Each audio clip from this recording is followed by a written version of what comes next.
It's good to be with you once again as we begin these three sacred days, the Triduum of Easter, Maundy Thursday, Good Friday, and the great vigil of Easter on Saturday.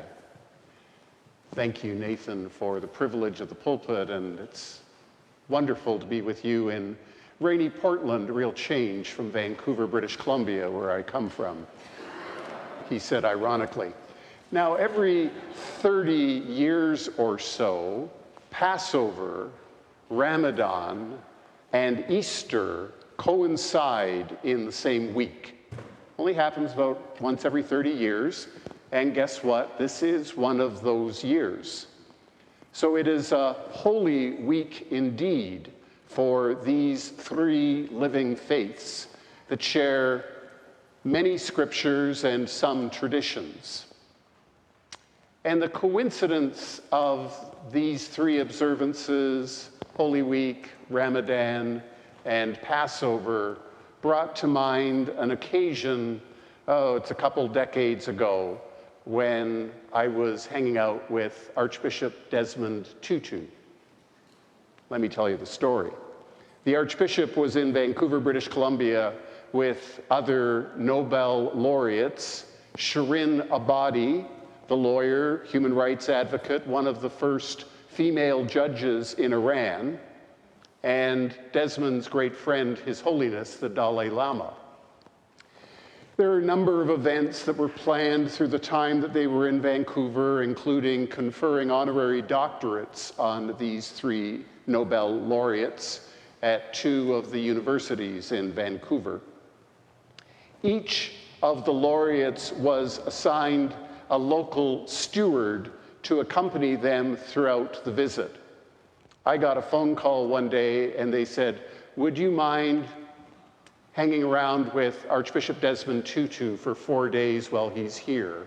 All you have to do is accompany him everywhere he goes and be sure he's fine." I said yes, of course. And there are many, many wonderful stories from that time, but one stands out tonight. We were on our way, he and I, and it was kind of interesting. We had a driver, a police officer, and a nice car, and the Archbishop refused to sit in the back seat. He did not want to be seen as being chauffeured around, so he sat in the front seat. So I had this somewhat weird experience of being driven around by one of Vancouver's finest and the Archbishop. Anyway, we were on our way to the Pacific Coliseum, a large hockey arena where the Vancouver Canucks once played. And as we drew near, I could see that there was a protest happening outside the building.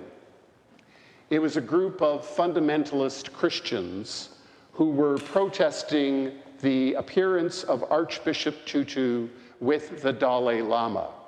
They believed that it was inappropriate for a Christian to be seen at a spiritual event with a Buddhist.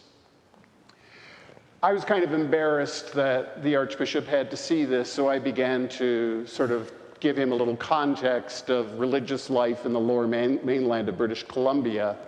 And he quickly interrupted me and said, "Don't worry, Father, I've seen it before. What they don't understand is that God is not a Christian." We proceeded into that event. The stadium was filled, 20,000 people. These two guys, the Dalai Lama and Desmond Tutu, walked up a rickety back stairway, and as they were getting up to the stage, Desmond just easily put his hand out and the Dalai Lama took it, and they walked up the stairs together, and you just heard the crowd erupt seeing these two people. It was a beautiful event. It all went without incident. But his comment stayed with me. A few days after his visit, I was speaking by phone with my mother. She lived in Ontario at that time. She was then in her mid-80s and a faithful church member her whole life. She was, of course, curious about my time with the Archbishop, so I told her this story.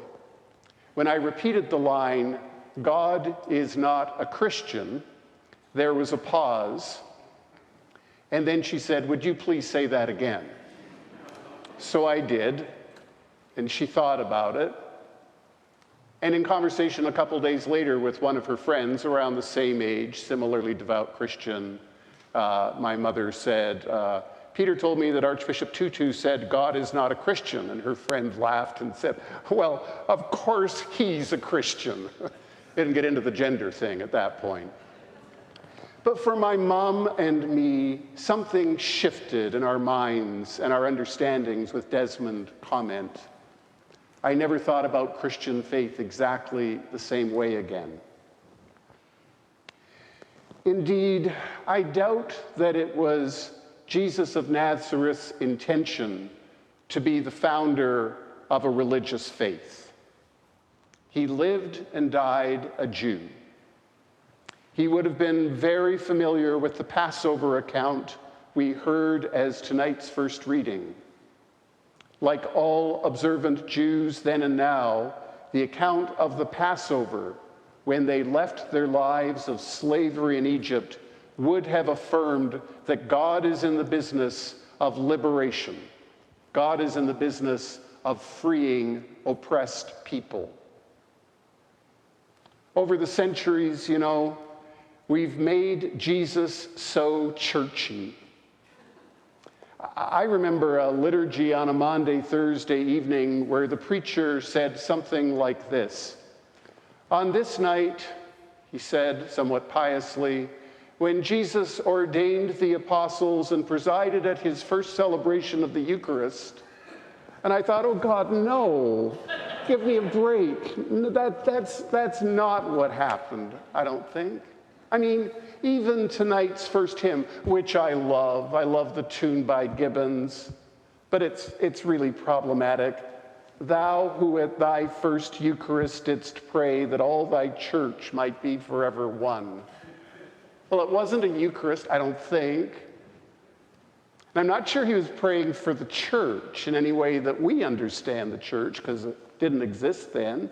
I can't imagine that he was praying for Christian unity amongst the denominations. The unity that he sought was a deeper unity, the unity of the whole human family, a unity that went beyond religion, a unity that we know in loving service. Your wonderful presiding Bishop Michael Curry gets it right, I think, when he affirms that Jesus was not about founding a religious institution. Rather, he was about starting a movement, the Jesus movement, as Michael calls it. A movement that's about liberation and freedom, a movement that's about healing and reconciliation. In short, a movement about the way of love. Tonight of all nights, this is so very clear. The gospel reading ends with these words from Jesus: "I give you a new commandment, that you love one another just as I have loved you. You also should love one another." It's from this text that today gets its name Maundy, short for mandatum, commandment. Love one another. Not just love the Christians, not just love the Episcopalians.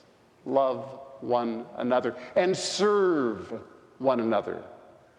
This is what the foot washing is all about. By washing his disciples' feet, Jesus inverted the power dynamics. Never was it the teacher who would wash his students' feet. But John's gospel tells us that on this night, he stooped down and humbly washed the feet of his followers, including Judas. Don't forget, he was there. Jesus washed his feet too. And he instructed them to do the same for each other. As our presider will remind us in just a few moments, Jesus taught that strength and growth in the life of the kingdom of God comes not by power, authority, or even by miracle, but by such lowly service. The words of the ancient hymn, ubi caritas come to mind. Where charity and love are, there God is. God is there where there is love. God is there where there is service, where there is charity, not where there are puffed up claims of religious certainty or where division is stoked between one expression of religion and another. No, where people are served, where wounds are bound up, where hurts are healed, where there is love, there is God. The hymn from Ghana that will be sung through the foot washing gets this pitch perfect. The second verse is really clear. Neighbors are rich and poor. Neighbors are black and white. Neighbors are nearby and far away. If I could write a new verse, I'd write, neighbors are Muslims and Jews. Neighbors are Buddhists and Jains. Neighbors are those who do not believe. A new commandment. Love one another, not just the Christian ones, not just those with whom you agree and share your religious views. All are our neighbors from every language, religion, race, and culture. Over my 25 years as Dean of the Cathedral in Vancouver, this foot-washing part of the liturgy grew in popularity. In the first few years, only a brave few folks would venture forward. I wouldn't say we had to bribe people, but we had to put some undue pressure on some kind folks to have their foot washed, their feet washed, to wash somebody else's feet.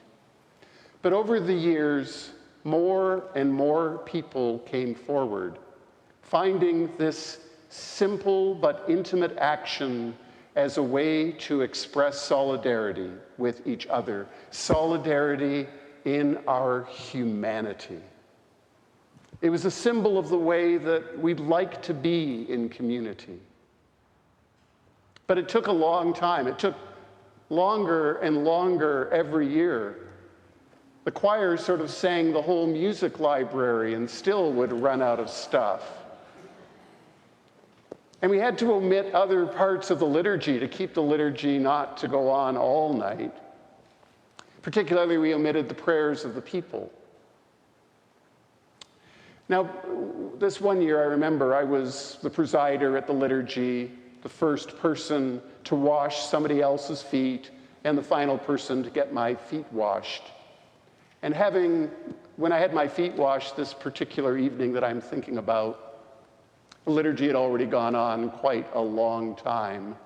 I thought, I don't really have time to put on my shoes and socks, so I'll just go barefoot to the next thing, which was the peace. So I walked barefoot in front of the altar, said, "The peace of the Lord be always with you."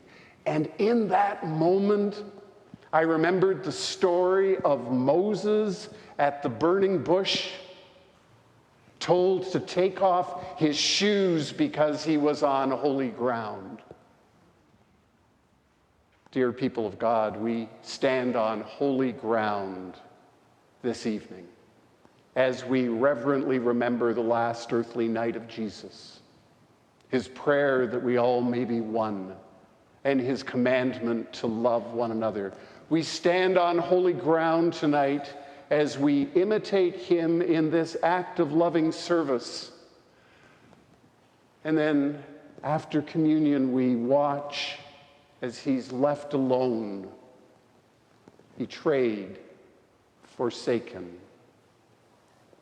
In his humanity, we see the God who is beyond religion, inviting us to be in solidarity with the suffering ones of the world. And let us do that as we have opportunity, hand in hand with our siblings in Islam and Judaism. For this week is holy not just to us, ubi caritas et amor Deus ibi est. Where charity and love are, there God is.